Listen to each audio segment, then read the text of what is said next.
पुराने अहदनामा में से आस्तर की किताब उसका नामा बाब यहूदी अपने दुश्मनों को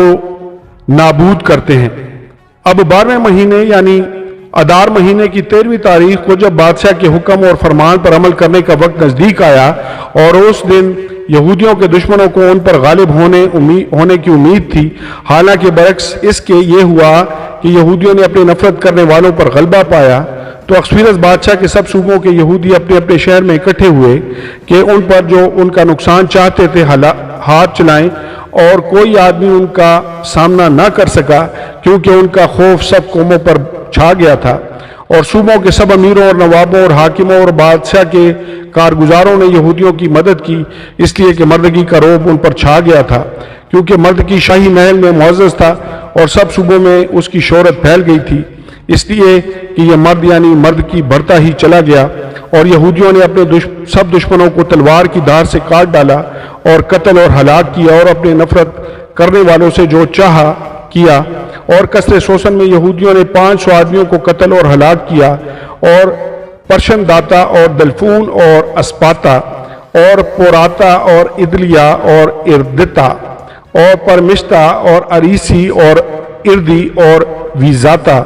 यानी यहूदियों के दुश्मन हामान बिन हमदाता के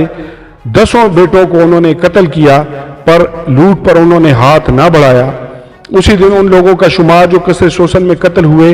बादशाह के हजूर पहुंचाया गया, और बादशाह ने आस्तर मलका से कहा कि यहूदियों ने कसरे शोषण ही में 500 आदमियों और हमान के 10 बेटों को कत्ल किया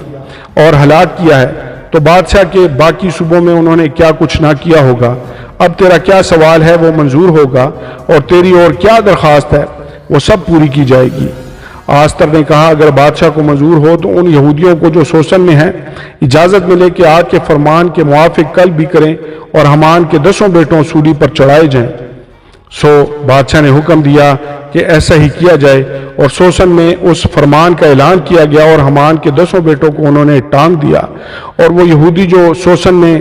रहते थे और महीने की 14वीं तारीख को इकट्ठे हुए, और उन्होंने शोषण में 300 आदमियों को कत्ल किया, पर लूट के माल को हाथ ना लगाया। और बाकी यहूदी जो बादशाह के सूबों में रहते थे इकट्ठे होकर अपनी अपनी जान बचाने के लिए मुकाबला को अड़ गए, और अपने दुश्मनों से आराम पाया, और अपने नफरत करने वालों से 75,000 को कत्ल किया, पर लूट पर उन्होंने हाथ ना बढ़ाया। यह अदार महीने की 13वीं तारीख थी, और उसी की 14वीं तारीख को उन्होंने आराम किया और उसे ज़ियाफत और खुशी का दिन ठहराया।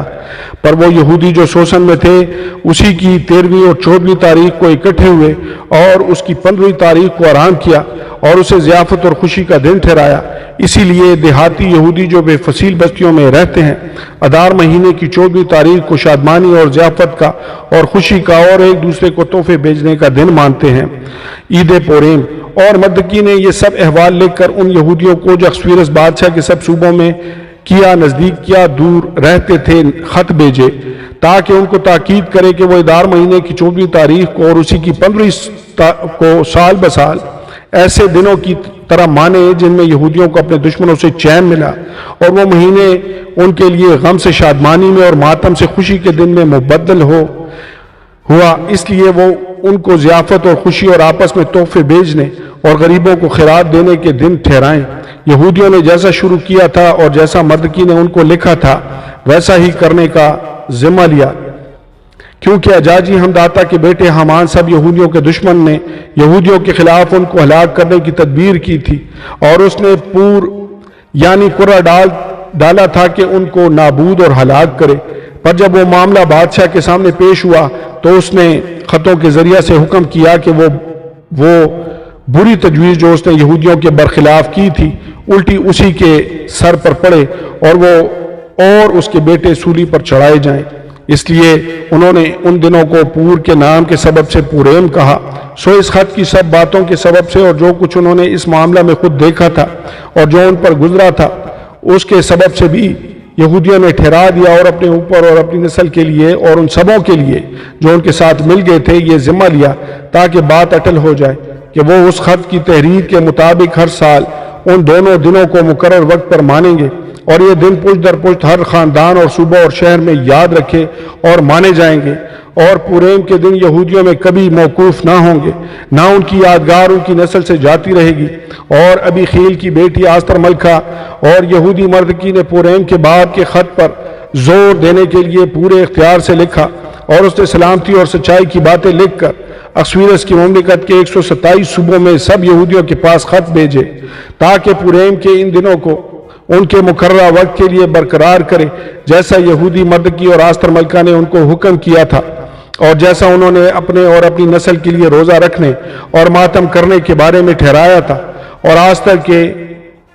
حکم سے پوریم کی ان رسموں کی تصدیق ہوئی اور یہ کتاب میں لکھ لیا گیا۔ آمین اور